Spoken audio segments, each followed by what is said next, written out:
Market के अंदर कुछ इंपॉर्टेंट खबरें निकल के सामने आ रही हैं जिसका इम्पैक्ट हमें कल यानी कि मंडे को देखने को मिलेगा। ओवरऑल आज इस वीडियो में हम यही जानेंगे कि डिफेंस जो कंपनी है, चाहे वो एचएएल हो, बीईएल हो, बीडीएल हो, मझगांव डॉक शिप बिल्डर हो, कोचिंग शिपयार्ड हो, गार्डन शिप बिल्डर हो, पारस डिफेंस हो, यानी जितनी भी डिफेंस कंपनीज हैं कल कैसा परफॉर्म करेंगी। इंडियन स्टॉक मार्केट कल कैसा परफॉर्म करने वाला है, कौन सी वो खबर निकल के सामने आ गई जिसका इंतजार सबको था। तो इन सब चीज़ों पे आज हम डिस्कशन करेंगे और जानेंगे कि कल किस तरह से मार्केट मूव करेगा। तो यहाँ पर आप देख सकते हैं, मैंने एनडीटीवी वर्ल्ड का आर्टिकल खोला हुआ है। इस आर्टिकल से हमें बहुत क्लियर और साफ शब्दों में नज़र आता है कि यूएस का क्लियर संकेत है कि उसने ईरान के 10 साइट्स के ऊपर ड्रोन अटैक किया है। यूएस का कहना है कि ईरान का जो टैंकर अटैक था उसके बदले में हमने ये डिसीजन लिया है। ट्रंप ने यहाँ बहुत क्लियर बोल दिया है कि ईरान एग्जिट नहीं करेगा अगर वॉर फुल ऑन हुआ। वहीं ईरान भी कुवैत और बहरान के ऊपर अटैक करता हुआ नजर आ रहा है। जगह जगह सायरन बज रहे हैं, स्टेट ऑफ हरमोज पे टेंशन फुल ऑन चल रहा है। और इस तरह की अपडेट या इस तरह की खबरें नो डाउट बहुत क्लियर इशारा करती हैं कि जो सीज़ फायर था वो तेज़ी से वीक होता हुआ नज़र आ रहा है। फिलहाल अगर इंडियन स्टॉक मार्केट की बात करें तो 3 दिन बाद इंडियन स्टॉक मार्केट खुलेगा। और जिस तरह की न्यूज़ ओवरऑल ग्लोबल मार्केट में चल रही हैं, जिस तरह से ईरान और यूएस के बीच में कॉन्फ्लिक्ट चल रहा है, इन सबको ध्यान में रखते हुए साफ साफ नज़र आता है कि ओवरऑल मार्केट हमें कल प्रेशर में देखने को मिलेगा, यानी मंडे को प्रेशर में देखने को मिलेगा। ऑयल प्राइस आपको ऊपर की तरफ बढ़ते हुए मिल सकते हैं, इसकी चिंता इन्वेस्टर्स के द्वारा जताई जा रही है। और जिस तरह से इंडिया काफ़ी बड़ी क्वांटिटी में ऑयल इंपोर्ट करता है, उसकी वजह से इंडिया में इन्फ्लेशन और जो इंडियन रुपीज़ है इस पे बड़ा इम्पैक्ट पड़ता हुआ नज़र आने वाला है।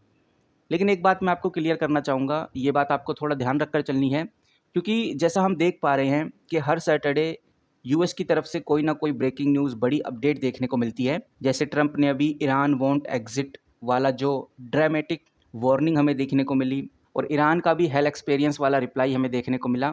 ये जो सारी बातें हैं ये हेडलाइन में तो काफ़ी इंटरेस्टिंग लगती हैं, लेकिन जो रियलिटी है, जो आपको समझ कर चलनी है, जो वॉर है फ़िलहाल अभी फुल ऑन स्केल पे नहीं आया है, अभी काफ़ी लिमिटेड स्ट्राइक चल रही है।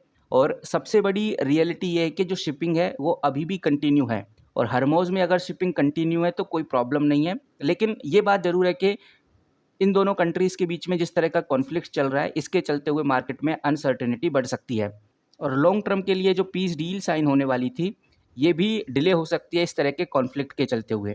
फिलहाल इस खबर के चलते हुए इंडियन स्टॉक मार्केट के जो चांसेस हैं कल कुछ खास नहीं रहने वाले। देखा जा रहा है कि भाई 25 से 30% चांस हैं कि अगर कोई बड़ी पॉजिटिव खबर आती है तो मार्केट ऊपर चली जाएगी। यानी कि अगर किसी भी तरह का क्विक डी एक्सक्लेनेशन हिंट हमें मिलता है तो कल हमें मार्केट ऊपर देखने को मिलेगी। उसके चांसेस 25 से 30% है।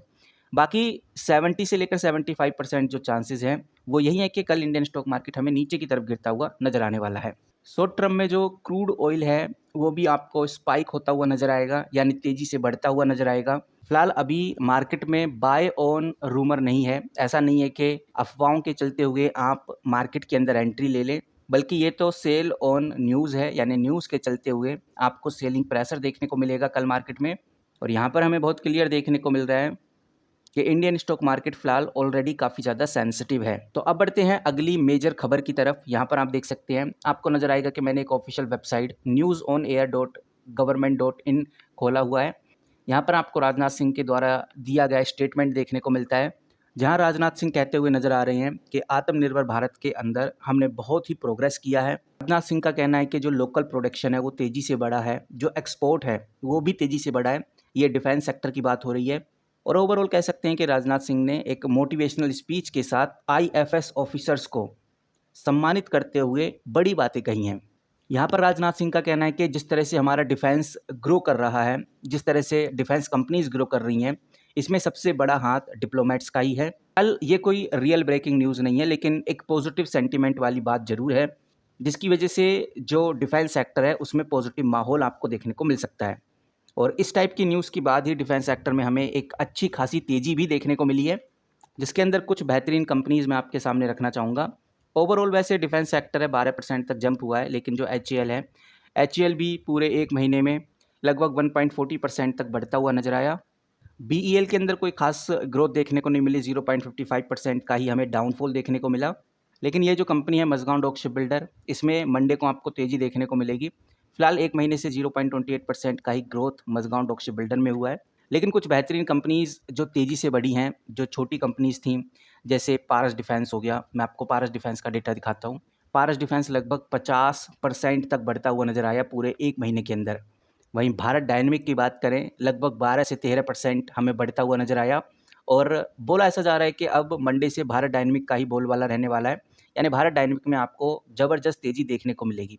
भारत डायनेमिक को लेकर एक और बड़ी खबर आई है, उसके ऊपर भी अभी हम चर्चा करेंगे।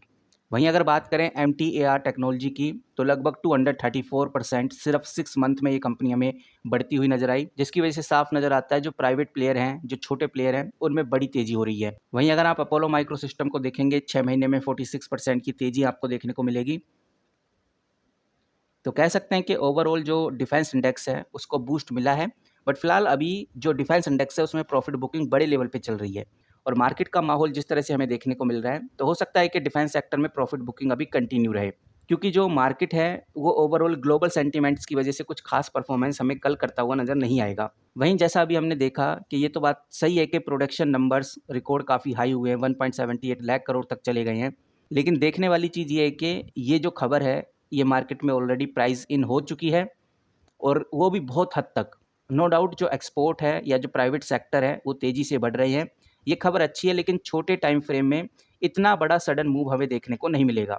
जितने भी शेयर्स मैंने आपके सामने रखे इनकी वैल्यूएशन काफ़ी हाई हो गई है, इसीलिए जो ये हाइप चल रही है डिफेंस सेक्टर को लेकर, इसको ब्लाइंडली फॉलो मत कीजिए, क्योंकि ये देखना बहुत ज़रूरी है कि ऑर्डर्स तो इन कंपनीज़ को मिल जाते हैं, लेकिन एग्जीक्यूशन का टाइम क्या रहेगा, कितनी फास्टली ये एग्जीक्यूट करते हैं ऑर्डर को, ये बहुत ज़्यादा डिपेंड करने वाला है।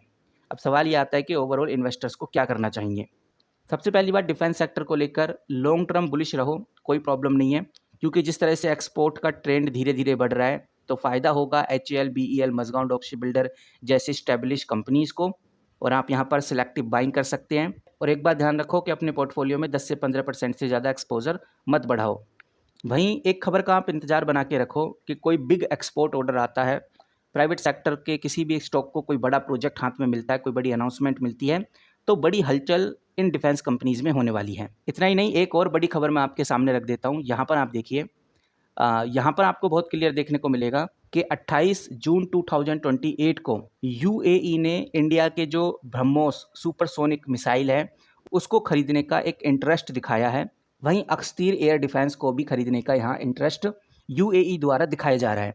अब UAE क्यों इंटरेस्ट दिखा रहा है, क्योंकि आप जानते हैं जिस तरह से ग्लोबल सिचुएशन ख़राब चल रही है, और ये बात बहुत कोई जानता है कि UAE एक स्ट्रेटेजिक लोकेशन पे है। फिलहाल UAE एनर्जी कॉरिडोर कंट्रोल करता है, लेकिन अभी के टाइम पे UAE को भी मॉडर्न ऑफेंसिव डिफेंसिव टैक चाहिए, और इसीलिए UAE इंडिया का जो डिफेंस टैक है इसके ऊपर विश्वास दिखाता हुआ नजर आया है।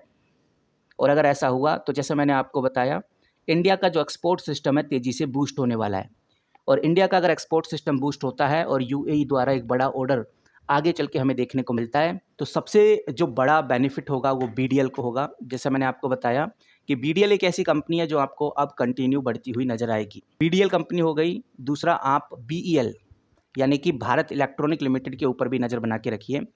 ये दोनों कंपनीज़ में आपको तेज़ी देखने को मिलेगी, क्योंकि जो अक्सतीर है वो BEL का ही है और जो ब्रह्मोस है वो BDL का मेजर रोल प्ले करता है। वहीं कुछ और प्राइवेट प्लेयर्स हैं जैसे HAL हो गया, डेटा पैटर्न हो गया, और कुछ प्राइवेट डिफेंस प्लेयर हैं, इनमें भी पॉजिटिव मूव आएगा अगर UAE के तरफ से ये ऑर्डर पास आउट होता है तो। वहीं ये भी मैं क्लियर कर देना चाहूँगा कि ये जो खबर आई है ये सिर्फ अभी टॉक चल रहा है, इनिशियल स्टेज पे है। फिलहाल बोला जा रहा है कि इसकी जो प्रोग्रेसिंग है वो काफ़ी फास्ट होगी, लेकिन ये ध्यान रखो कि अभी कोई फाइनल डील कंफर्म नहीं हुई है। फिलहाल $1 बिलियन का जो पैकेज है इसका स्पेकुलेशन हमें मार्केट में देखने को मिल रहा है, इस तरह की डिस्कशन हमें देखने को मिल रही है, लेकिन जो एग्जीक्यूशन है इसमें टाइम लग सकता है। और रशियन एंगल से अगर देखा जाए तो ब्रह्मोस का जो जॉइंट वेंचर है इसके ऊपर भी काफ़ी असर हमें देखने को मिलेगा। तो छोटे टाइम फ्रेम में बहुत ज़्यादा तो छोटे टाइम फ्रेम की अगर बात करें तो बहुत ज़्यादा खुशी मत बनाओ कि अब BDL में तेज़ी आएगी या BEL में तेज़ी आएगी बहुत बड़े लेवल पे। फिलहाल अभी न्यूज़ का आना बाकी है, इस चीज़ का ध्यान रखो। यानी कि ओवरऑल क्या करना चाहिए इन डिफेंस कंपनीज़ में, तो आपको मैं पहले ही बता चुका हूँ कि आप पॉजिटिव रहो अगर आप लंबे समय का गोल लेकर चल रही हैं।